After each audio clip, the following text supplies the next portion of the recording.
E assentados, irmãos, abram conosco a palavra do Senhor nosso Deus no livro do profeta Jeremias, mais particularmente no livro das Lamentações de Jeremias, capítulo 3. Leremos a partir do verso de número 52, irmãos. Jeremias, Lamentações de Jeremias, capítulo 3, a partir do verso 52. E nós leremos até o verso de número 58. Lamentações, capítulo 3. Depois do profeta Jeremias, Lamentações.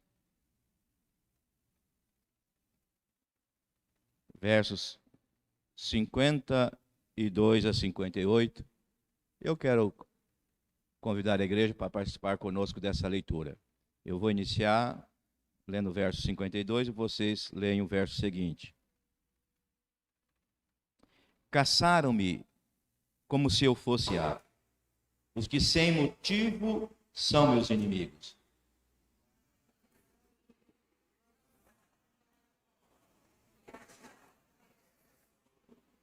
Águas correram sobre a minha cabeça. Então disse: estou por ti.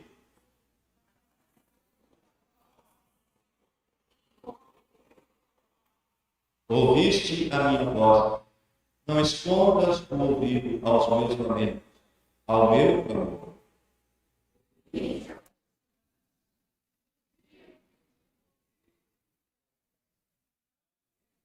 Pleiteaste, Senhor, a causa da minha alma, remiste a minha vida. Que Deus, irmãos, nos abençoe, nos ajudando com seu Santo Espírito a não só compreender, mas permitir que essa palavra encontre guarida no nosso coração, que fortaleça a nossa alma e traga esperança ao nosso coração. Como dissemos, irmãos, na nossa última reunião de oração, quando refletimos sobre o verso 57 desse texto que acabamos de ler, o profeta Jeremias exerceu o seu ministério no reino de Judá.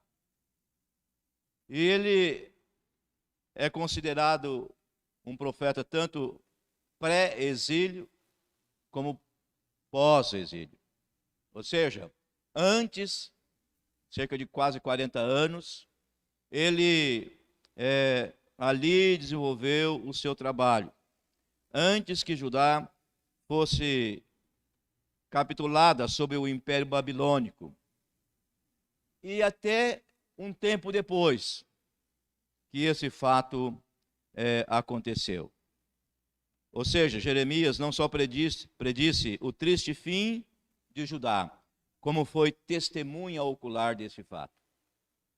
E por conta de sua mensagem, que confrontava o pecado de Judá, que chamava aquela nação ao arrependimento, nação que se considerava aprovada, que se considerava abençoada, que tudo aquilo que o profeta vinha dizendo não tinha sentido, que recusava, portanto, a sua mensagem, que por conta disso o profeta começou a falar e a vaticinar sobre o julgamento de Deus sobre aquele povo.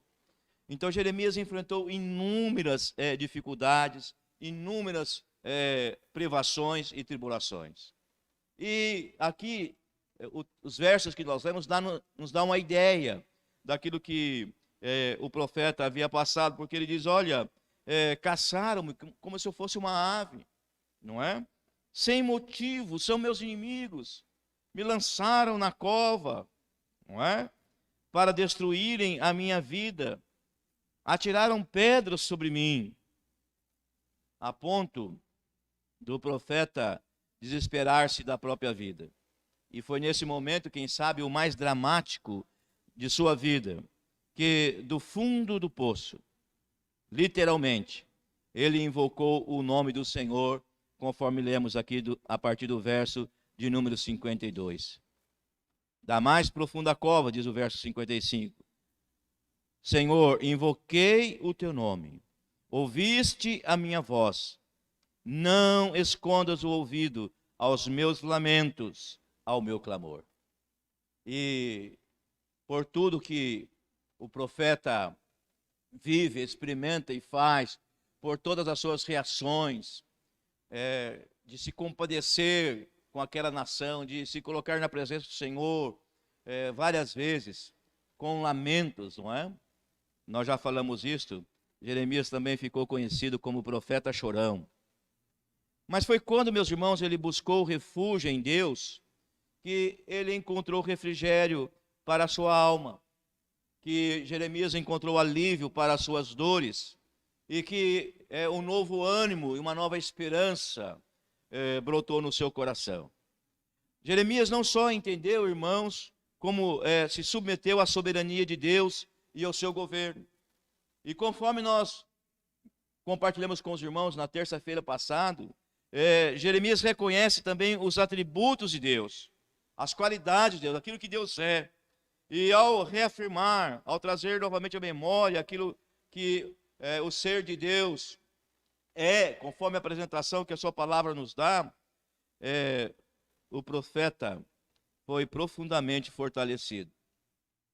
Ao trazer, então, à memória aquilo que podia lhe dar esperança, principalmente quem era o Deus a quem servia.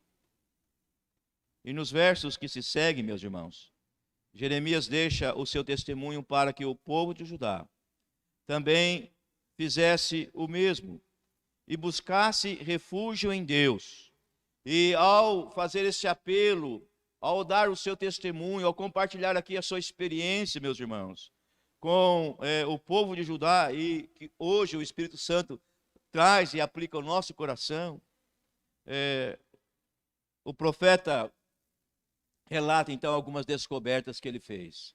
E eu quero meditar nesta manhã com os irmãos sobre a bênção que é buscarmos refúgio no Senhor.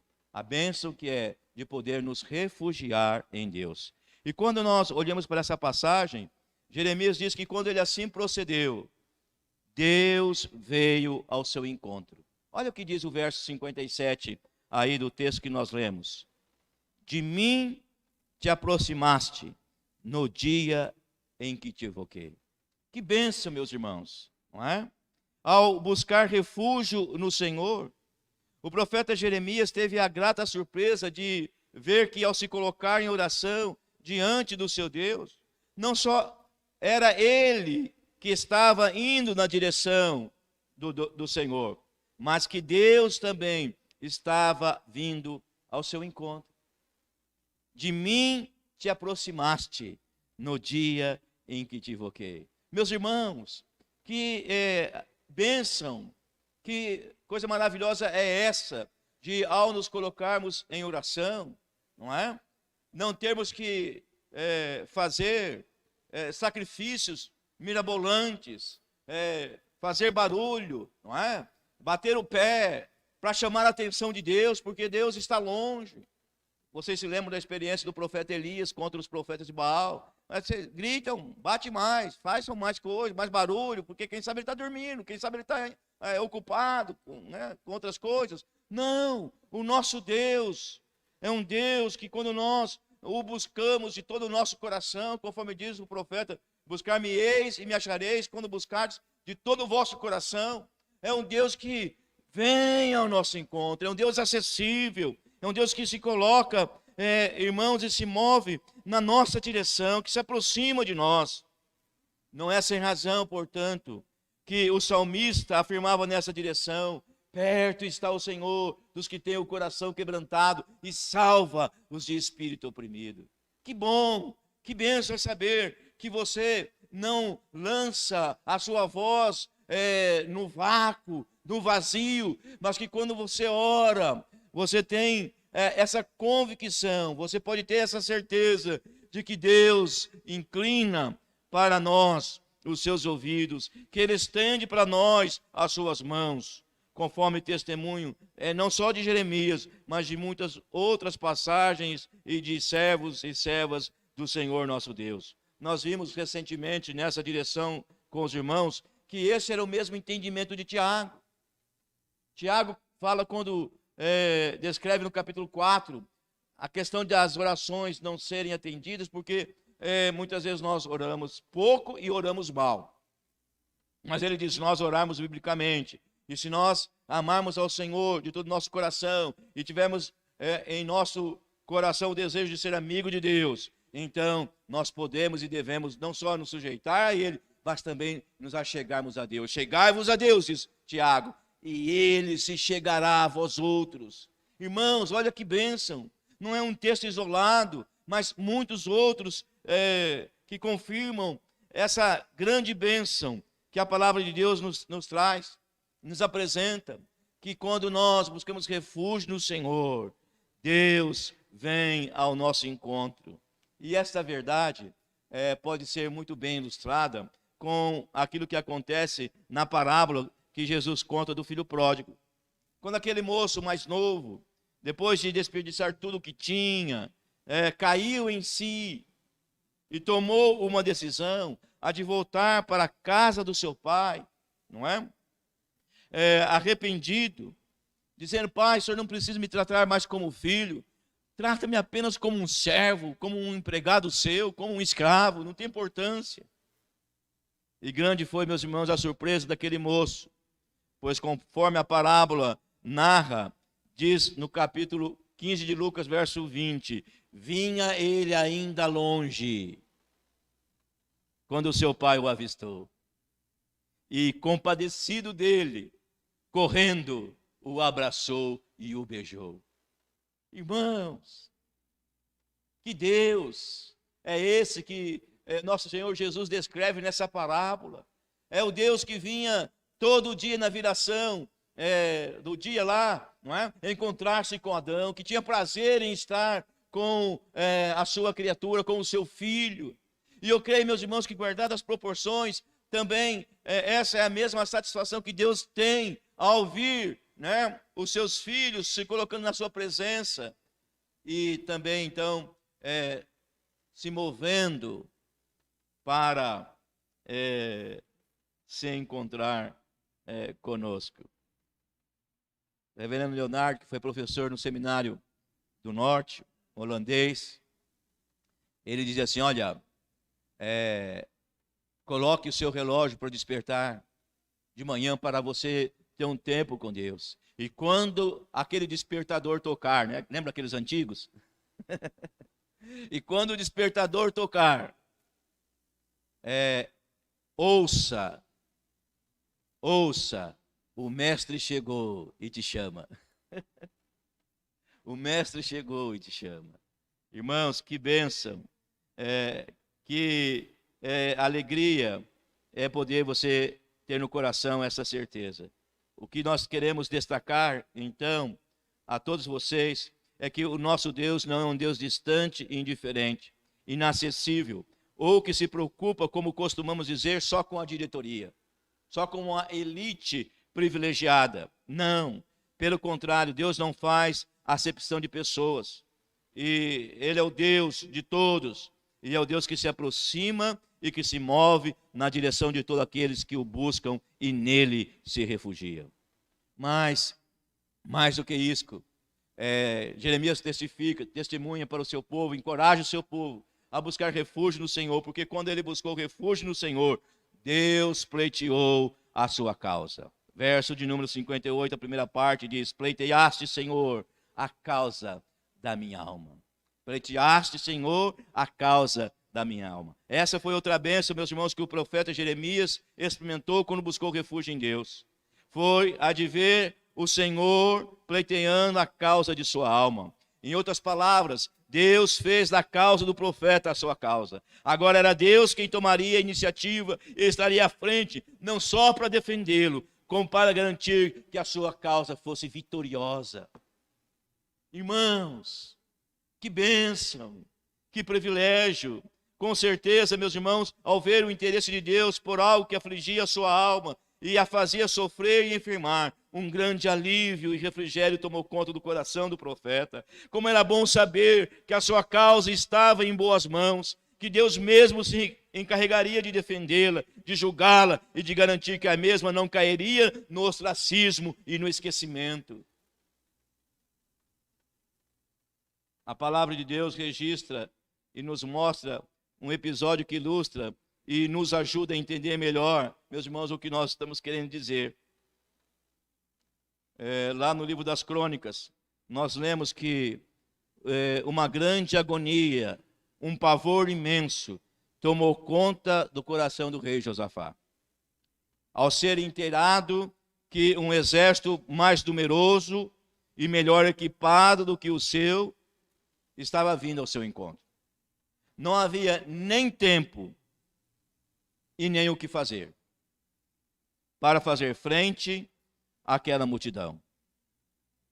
Não havia, meus irmãos, outro recurso, não havia outra saída, a não ser buscar refúgio no Senhor através da oração.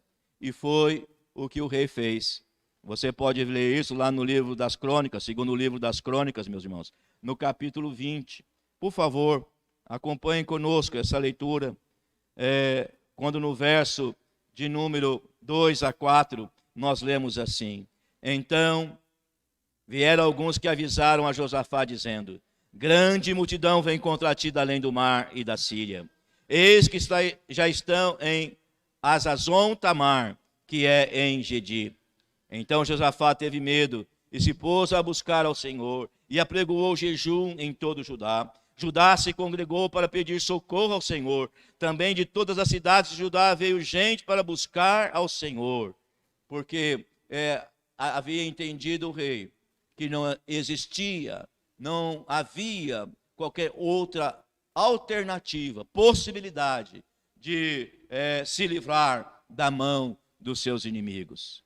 E meus irmãos, quando o rei Josafá se coloca em oração e busca refúgio no Senhor, veja a resposta de Deus para o rei a partir do versículo 15. E disse: dai ouvidos todo o Judá e vós, moradores de Jerusalém, e tu, ó rei Josafá, ao que vos diz o Senhor: não temais, nem vos assusteis por causa dessa grande multidão, pois a peleja não é vossa, mas de Deus. Amanhã descereis contra eles, eis que sobem pela ladeira de Ziz, encontrá-lo-eis no fim do vale, defronte do deserto de Jeruel. Nesse encontro não tereis de pelejar, tomai posição, ficai parados, e vede o salvamento que o Senhor vos dará, ó Judá e Jerusalém. Não temais, nem vos assusteis amanhã, saí-lhes ao encontro, porque o Senhor é convosco. Meu querido irmão, minha querida irmã, olha que coisa maravilhosa, que palavra encorajadora essa que Deus dá ao rei. Por isso, meus irmãos, não é sem razão que eu e você, nós somos chamados a lançar sobre o nosso Deus tudo o que nos aflige, tudo o que inquieta o nosso coração, a colocar em suas santas mãos a nossa causa. Nesse sentido, meus irmãos, eu quero ainda deixar com vocês alguns outros textos das Escrituras que nos encorajam a confiar os nossos cuidados no Senhor. Primeiro de Pedro, capítulo 5, verso 7, é bastante conhecido: lançando sobre ele toda a vossa ansiedade, porque ele tem cuidado de vós. Mas quem sabe, um texto mais conhecido nessa direção é aquele em que Davi diz, lá no Salmo 37, verso 5, entrega o teu caminho ao Senhor, confia nele e o mais ele fará. Então, queridos irmãos, você que talvez esteja diante de uma situação de aperto, talvez você que esteja diante de uma situação difícil, e você não sabe o que fazer, deixa eu lhe dizer, a saída está mais perto do que você pensa. Curve os seus joelhos, dobre os seus joelhos, Se coloque na presença do Senhor. Busque a Deus. Busque refúgio no Senhor. E eu tenho certeza que a sua alma não ficará confundida. E que Deus há de colocar sobre a sua vida a sua boa mão. Conforme nós podemos ler lá no Salmo 91, não é? Aquele que habita no esconderijo do Altíssimo. E que diz ao Senhor, tu és o meu refúgio, a minha fortaleza. Não é? Tem bênçãos que o Senhor promete, que desfrutará na sua vida. Mas para nós prosseguirmos e finalizarmos, meus irmãos, quando nós olhamos para essa passagem, para o texto que nós lemos, o profeta Jeremias não só diz que Deus se aproximou dele quando ele buscou refúgio no Senhor, que Deus não só pleiteou a sua causa, mas Deus redimiu a sua própria vida. Foi essa outra coisa maravilhosa que aconteceu quando Jeremias se coloca em oração diante de Deus. O Senhor remiu a sua vida. Como o profeta mesmo nos mostra, meus irmãos, a situação em que ele se encontrava era caótica. Humanamente falando, Jeremias não tinha nenhuma expectativa ou esperança de que houvesse uma saída para os seus dilemas, para os seus conflitos e para a situação que ele estava passando. Tanto é que ele declara essa sua percepção dizendo, estou perdido, estou perdido.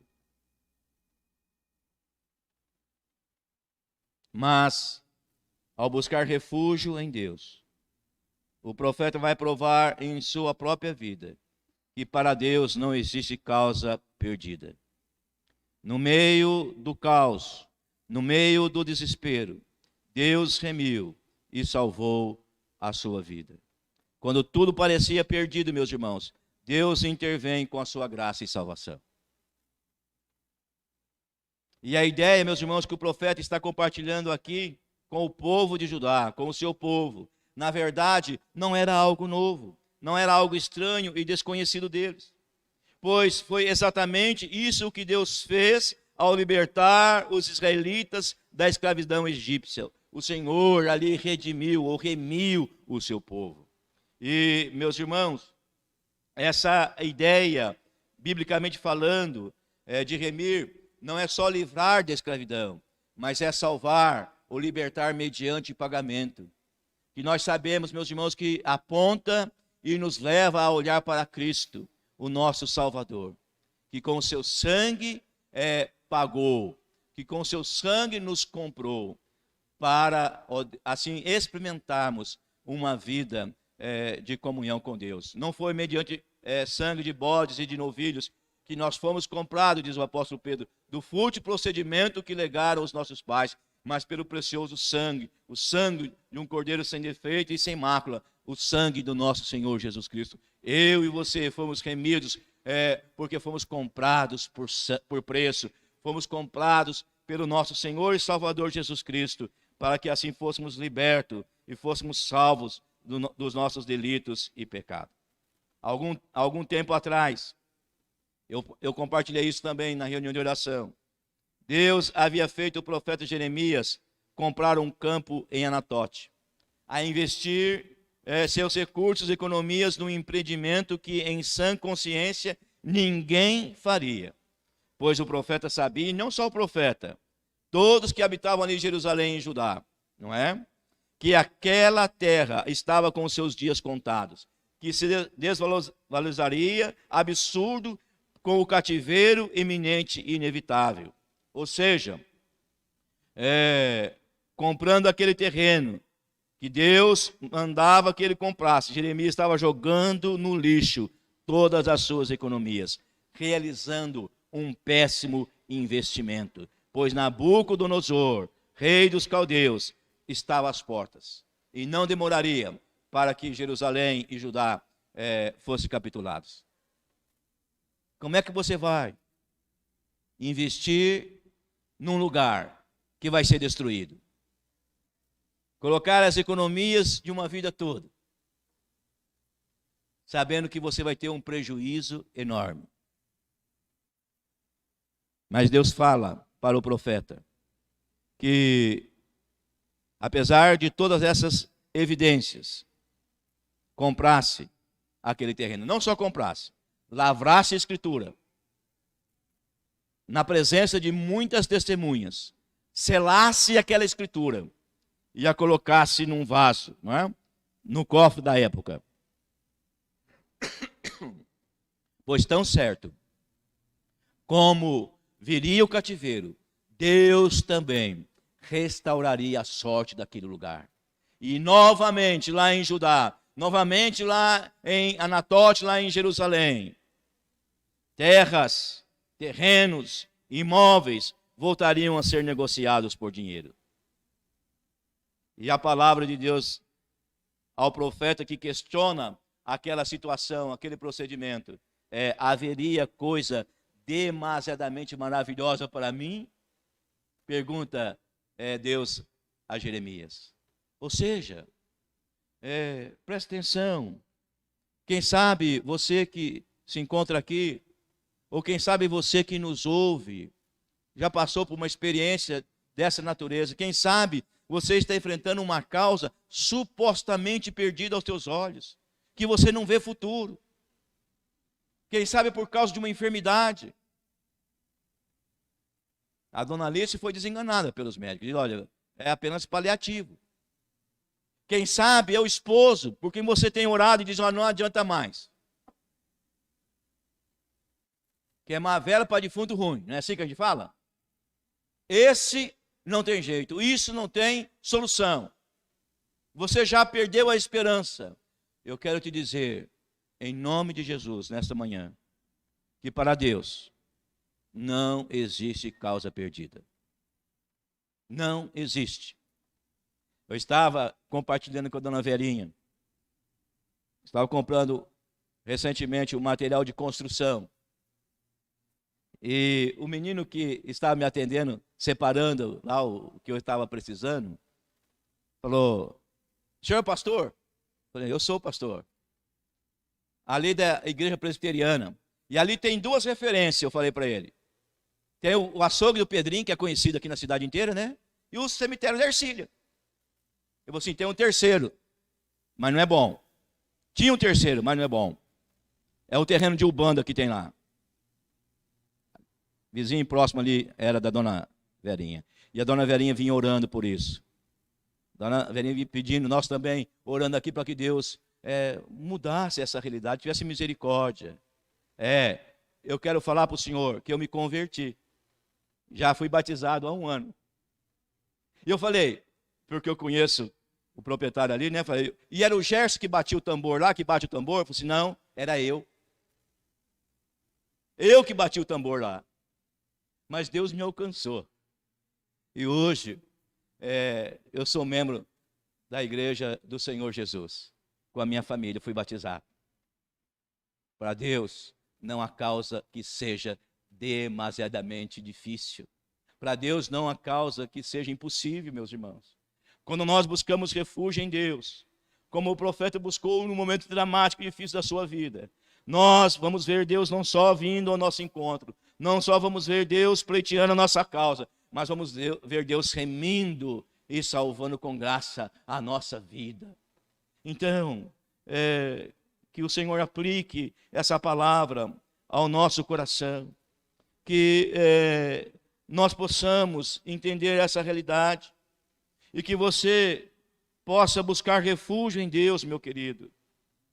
Ontem o pastor Benones compartilhava conosco o texto lá de Hebreus, capítulo 4, onde o Espírito Santo nos desafia a nos aproximar com confiança junto ao trono da graça do Senhor nosso Deus para encontrarmos socorro em ocasião oportuna. Então, meus irmãos, esse é o convite da graça. Faça isso, se achegue ao Senhor em oração com confiança, pois Ele e só Ele é poderoso para mudar a nossa sorte. Como fez com Jeremias, Deus também quer e pode fazer isso na sua vida, para a glória do seu nome, para a alegria do nosso coração. Amém.